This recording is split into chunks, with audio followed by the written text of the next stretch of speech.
Music by Bajrangi Ji. Kalika Studio Ara.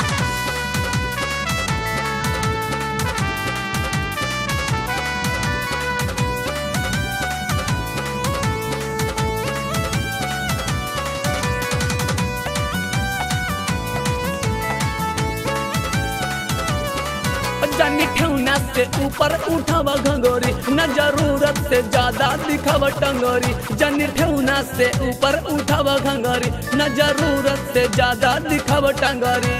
हाथे बला तेरे धाके जीभी से चाट ली है सन। हाथे बला तेरे धाके जीभी से चाट ली है सन। पतर की मार करे बेकारे गलिया काट ली है सन। पतर की मार करे बेकारे गलिया काट ली है सन।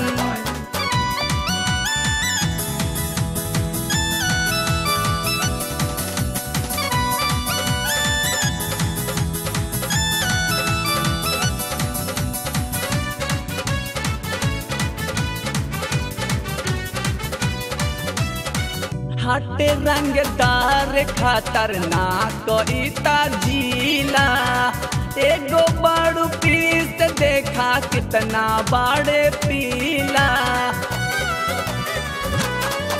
हो हटे रंगदार खतरनाक इता जीला। एगो बड़ू पीस देखा कितना बड़े पीला।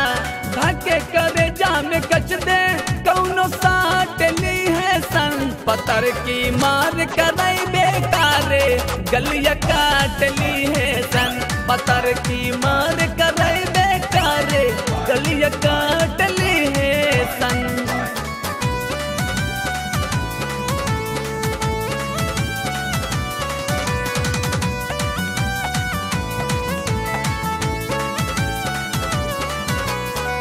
ताकत जानी ऐसे गोरी छाटा जानी मूसा की। सौर में फसावा जानी जानिए के आखुशी। हो ताकत जानी ऐसे गोरी छाटा जानी मूसा की।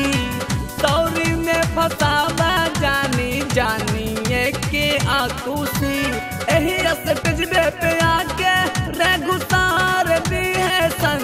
पतर की मार करे बेकारे गलिया काट ली है सन। पतर की मार करे बेकारे गलिया काट ली है सन। Music by Bajrangi Ji.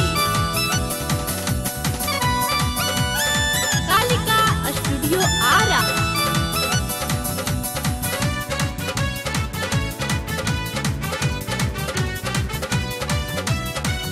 आइले बाड़ू नाचे त फसावा जानी गहा की। जई बुटंगाई माथा अनिल के जैसन की। हो आइले बाड़ू नाचे त फसावा जानी गहा की। जई बुटंगाई माथा गुलाबी के जैसन की। नदिया में मथनी डाली के मक्खन घाट ली है सन।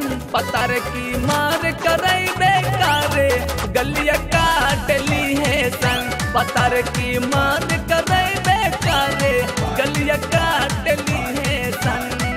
जानी ठेवना से ऊपर उठावा घंगोरी, न जरूरत से ज्यादा दिखावा टंगोरी। जानी ठेवना से ऊपर उठावा घंगोरी, न जरूरत से ज्यादा दिखावा टंगोरी। हाथे बला तेरे धाके जीभी से चाट ली है सन। हाथे बला तेरे धाके जीभी से चाट ली है सन। पतर की मार करे बेकारे गलिया काट ली है सन। पतर की मार करे बेकारे गलिया काट ली है सन।